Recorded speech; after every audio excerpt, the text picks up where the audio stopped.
Hello, hello. This is Lindsay Gordon, career coach for analytically minded people with a life of options.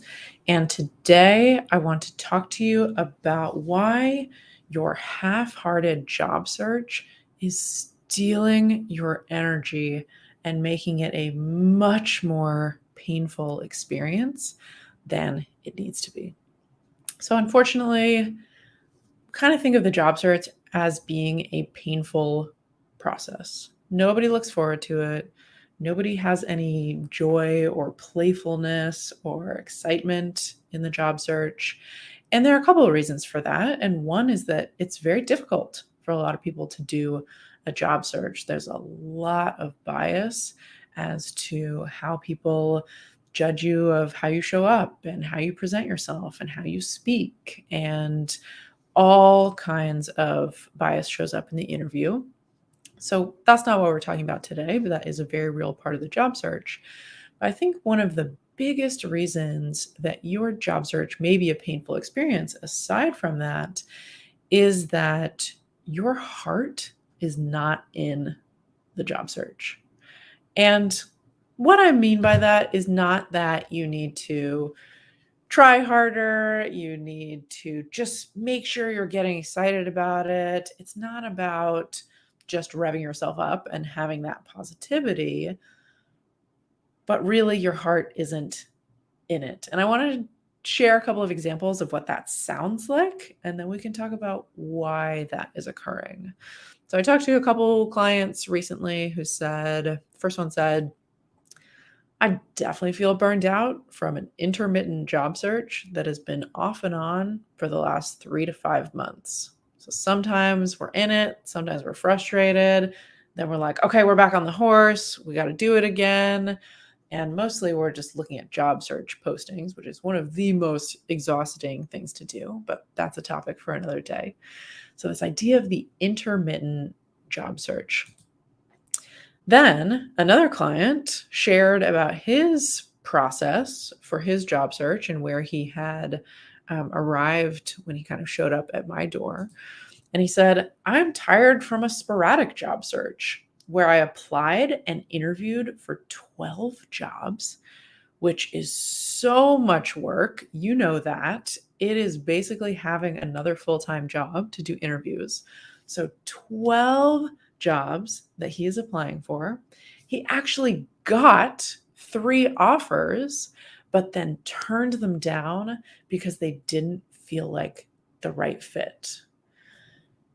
There's so much energy lost in that. My goodness, applying for all of the different roles, going through the interview process, and then how crushing to end up at the end of that process with 3 offers, but saying, oh gosh, I actually don't want any of these. None of these seem like the right fit. So I want to do everything in my power to avoid that situation for you.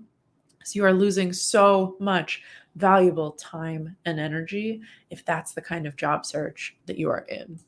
So whether it feels intermittent to you, whether it feels sporadic to you, whether it feels half-hearted to you, the real reason that this is occurring is that you have no idea what you want.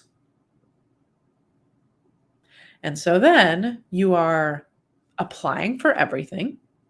You are doing interviews for a job that you have no idea is the right fit for you. And guess what? People notice when that happens. When you show up in a half-hearted way and you are trying to figure out how to answer their questions of why you want the job, but you don't actually know why you want the job, people notice. And so it doesn't feel good to you. It doesn't feel good to them. And most likely, you are not going to land that job. Or if you do land the job, then you might get to a point where you say, oh gosh, I don't actually want this role. I spent all this time and energy. So I want you to see that that is one of the biggest inputs to why this job search feels painful if it is occurring to you in an intermittent, sporadic, half-hearted way.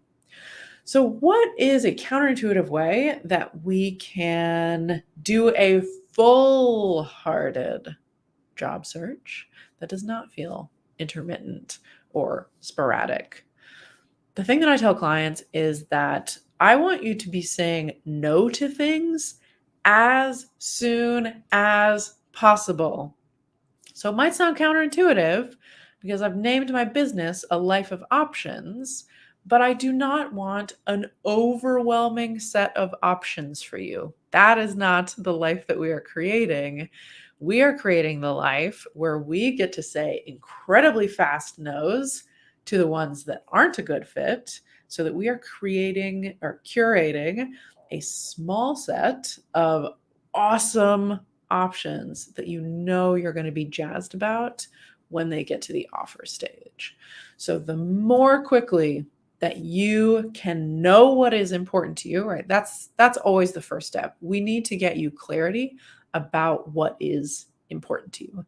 And then you can use that clarity to be able to say on the recruiter call, thank you so much, but actually this job is not the right fit for me. Here is what would be a good fit for me. Or in the first conversation that you have with a job to say, oh, I asked all these really clear questions to understand what's a good fit for me. I realize it's not quite the right fit. Thank you so much. I'm going to stop this process here so that you're not going through the entire process and saying no after the offer stage. So I want you to be applying to fewer things. I want you to be spending your time and energy on fewer interviews that are not going to be the right fit for you so that you can spend all of your time and energy and your full heart on the things that you know are going to be the right fit. So no more half-hearted job search, no more intermittent or sporadic job search, no more spending all your time and energy getting to that offer phase and turning them all down and then not knowing where to go from there. More clarity, more saying no to things faster and faster and faster. If you want to learn more, hear more about this topic, learn more about how you can do a job search that actually feels good to you, check out alifeofoptions.com. I have tons of resources. I'm so excited to get to support you. I hope you have a great rest of your day, and I'll see you again soon.